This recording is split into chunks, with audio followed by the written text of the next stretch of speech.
नमस्कार, we media और HP के इस खास कार्यक्रम में आप सभी का स्वागत है। एमएसएमई सेक्टर को बढ़ावा देने के मकसद से एचपी अपनी सीरीज बी अनस्टॉपेबल के तहत पूरे इंडिया में इवेंट्स और वर्कशॉप्स का आयोजन कर रहा है। दिल्ली और मुंबई में हुए सक्सेसफुल इवेंट्स के बाद आज का ये सेशन कोलकाता में है, जहां हम एचपी बी अनस्टॉपेबल इनिशिएटिव के बारे में आपको डिटेल में बताएंगे। साथ ही हम चर्चा करेंगे एमएसएमई सेक्टर, इसके भविष्य और चुनौतियों पर भी।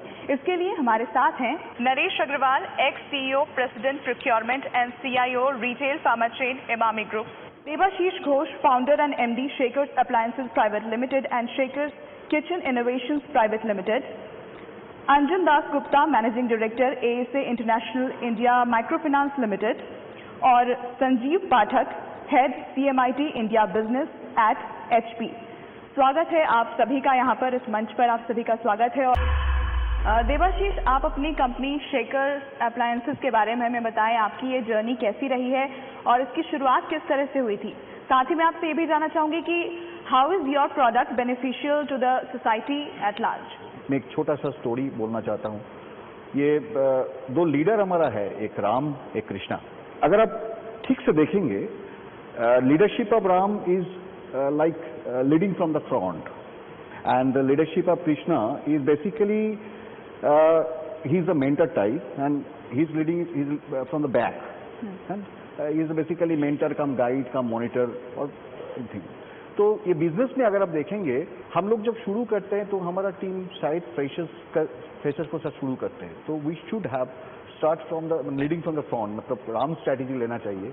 और इसके बाद धीरे धीरे जब ग्रोथ में हम आएंगे तो we should take the strategy of Krishna.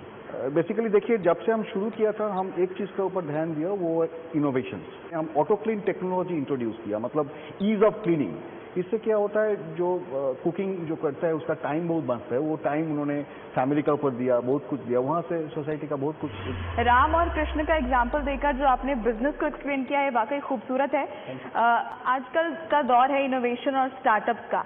ऐसे में जो कन्वेंशनल बिजनेस है वो किस तरह सस्टेन कर सकता है, और जो एस्पायरिंग एंटरप्रेन्योर्स हैं वो कैसे इसकी तरफ अट्रैक्ट होंगे। देवाशीष, आपसे क्वेश्चन। देखिए पूजा जी, मतलब ये जो कन्वेंशनल हो और इनोवेटिव हो, any business it needs a few discipline. जैसे नरेश जी भी बोल रहे, बिजनेस अभी बहुत सारे लोग बिजनेस में आने का कोशिश कर रहे हैं, मगर business is like a exam. You have to take proper preparation for that. Without preparation if you jump into business तो इट विल बी मेस। आपको फेलियर भी आ सकता है, वही आपका लेसन है, वो लेसन आपको लेना है। तो मुझे लगता है ये कन्वेंशनल हो या कोई आइडिया, अच्छा आइडिया हो, स्टार्टअप हो, इससे कोई मतलब नहीं है। Business is business. Devashish, businesses के लिए टेक्नोलॉजी के कई सारे विकल्प मौजूद हैं। ऐसे में ग्रोथ नीड्स के मुताबिक कौन सा विकल्प सही है, इसका चुनाव कैसे कर सकते हैं, इसके बारे में मैं आपसे जानना चाहूँगी। Very interesting question. हम कोई प्रोडक्ट, जब मान लीजिए प्रोडक्ट का मैं एक एग्जांपल दे रहा हूँ, आज हम लोग जो चिमनी कर रहे हैं उसमें हम कंटिन्यूअस इनोवेशन करते हैं। ये एक टेक्नोलॉजी है।